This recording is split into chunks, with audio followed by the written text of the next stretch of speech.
राम राम जी यार, क्या आवाज आ रही है? आ भी रही है कि वैसी वक्त कट रहा है। ठंडे मीठे बहुत कैटी। चलो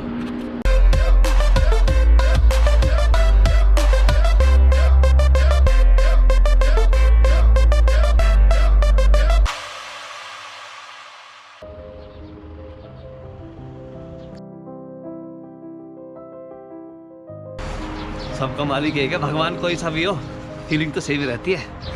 अपने वाले तक तो बात तो ये भी पहुंचा ही देंगे।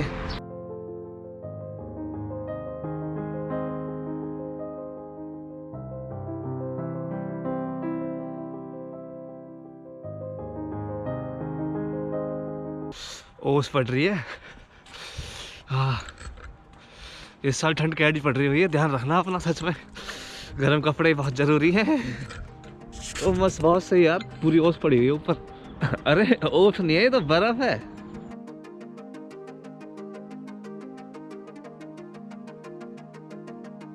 ये गोभी है, लेटर से पता नहीं क्या है, इसके ऊपर भी बर्फ पड़ी हुई है। यार नारा में तो बर्फ पड़ती नहीं है, बता रहे थे। पर ये 2020 कहाँ चल रहा है, किसी के सिस्टम से, ये तो अपने मर्जी से चला रहा।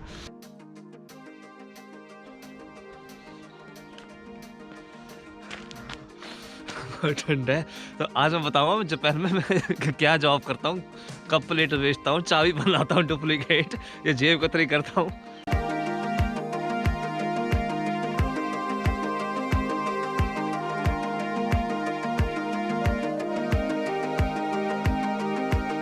फुल यहाँ का वो है, टाउन पार्क सा है हमारे वहाँ 12 सेक्टर में एक, पर उससे तो बहुत बड़ा और सुंदर है ये।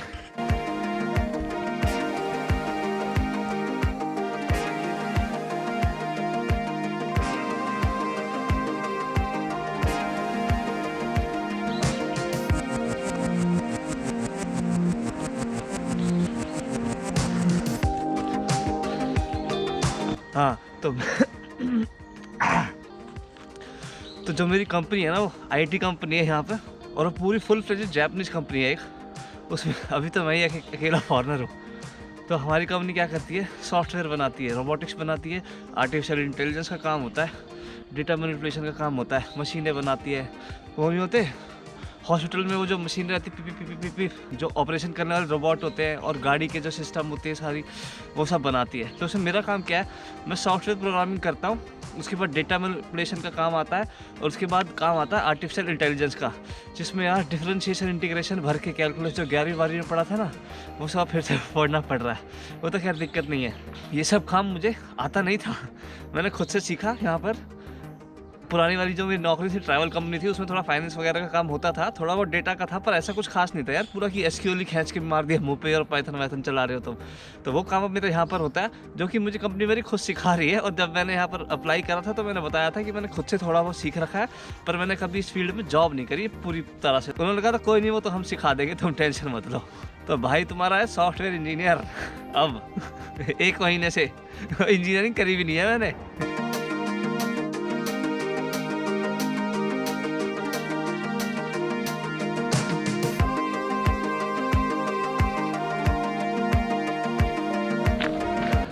सर्दी में यार सुबह उठने में हालत ख़राब तो होती है, और एक्सरसाइज करने का 1% मन नहीं होता, भगवान कसम।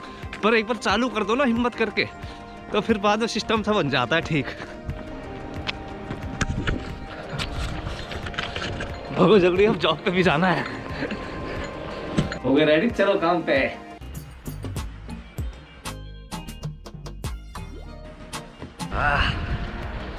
12 बजे हो जाता है लंच, 1 बजे तक 1 घंटा आराम से घर से लाता हूँ मैं तो 10-15 मिनट में खा लेता हूँ। उसके बाद अपना बाहर ढोलो 1 घंटा रिलैक्स। सब चले जाते हैं ऑफिस से निकल के, क्योंकि सब बाहर ही खाते हैं मोस्टली, कोई घर से बना के लाता नहीं है, मैं ही लाता हूँ।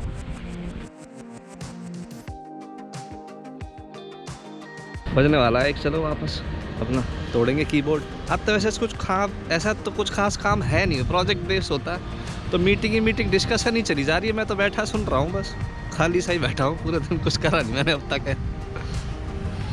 और बैठ जाएंगे 6 बजे तक, हम तो बैठना ही तो है।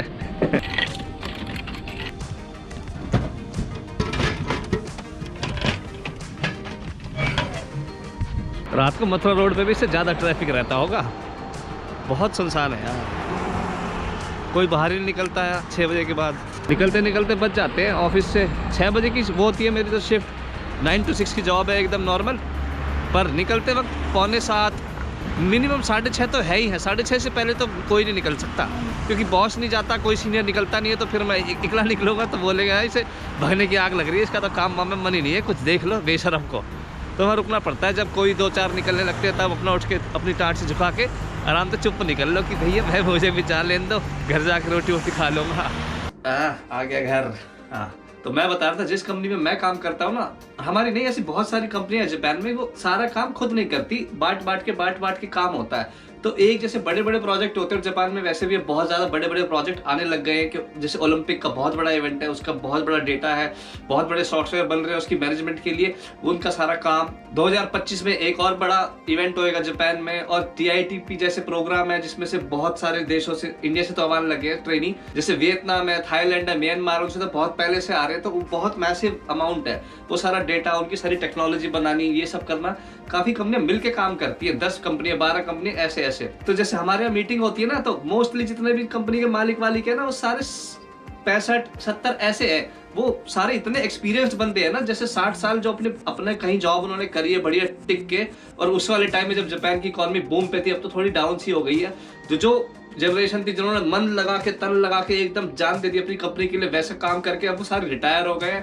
पर काम करने की आदत नहीं गई ना, फिर उन्होंने अपनी कंपनी स्टार्ट कर दी, उनके लिंक्स हैं, उनको नॉलेज बहुत ज्यादा, 35-40 साल का एक्सपीरियंस है। तो वो सारे मिल बांट के एडवाइस करते हैं, फ्रीलांस भी करते हैं, और कंपनियां भी खोल रखी हैं और मिलकर काम करते हैं। तो मोस्टली लोग ना बुजुर्ग हैं, काफी बूढ़े ऐसे ही हैं, 65-70 के आसपास। 2-4 की दुकान में मशीनें भी लग रही है। कोई मैथमेटिशियन है, कोई फिजिसिस्ट है यार, कोई आर्टिफिशियल इंटेलिजेंस का वो है एकदम धुरंधर, कोई प्रोग्रामर है, 40 साल से प्रोग्रामिंग कर रहे हैं, कितनी तो लैंग्वेज आती है उसको प्रोग्रामिंग की। ऐसे कई सारे लोग हैं, सब मिल के अपना सारा मिल के काम करते हैं। तो सबसे पहला कैमरे वाला फोन आया था ना, वो जापान में ही आया था, और उसकी कोडिंग और उसका सिस्टम जो बनाया था ना, वो मेरा बॉस है।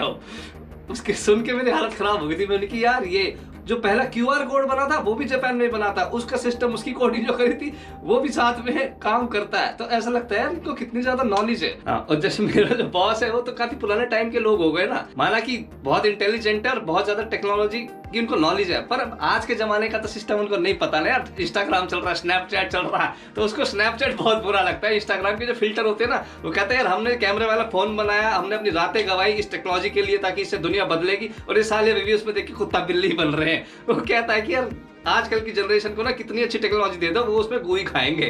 तो जापान में यार पर्सनली मैं काफी टाइम से रह भी रहा, और मैंने जॉब चेंज भी करी है। तो यहाँ पर मैंने पर्सनली फील करा है कि स्किल होना इतना इंपॉर्टेंट नहीं है, ऑब्वियसली होनी चाहिए, पर उससे ज्यादा जो तुम्हारे जापानीज मैनर्स है, जो जापानीज बिजनेस करने का तौर तरीका, जो जापानीज सोसाइटी के तौर तरीके है ना, वो अगर ज्यादा आते हो ना तो थोड़ी सी आसानी हो जाती है नौकरी मिलने में ना। तुम फील्ड भी चेंज कर सकते हो, और इंटरव्यू देना आना चाहिए यार जापानीज में ना, वो उसकी भी एक अलग प्रैक्टिस होती है।